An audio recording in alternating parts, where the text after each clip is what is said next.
আজকে জ্যোতি দিদি এসেছে মৌ দিদির কচুরির দোকানের ওপেনিং এ, কিরকম লাগছে বলো? দারুণ লাগছে, দারুণ।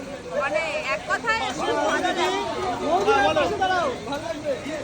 বলো মানে এখন তো আমরা খুব কাছের বোন হয়ে গেছি, বোন দিদি এরকম হয়ে গেছে।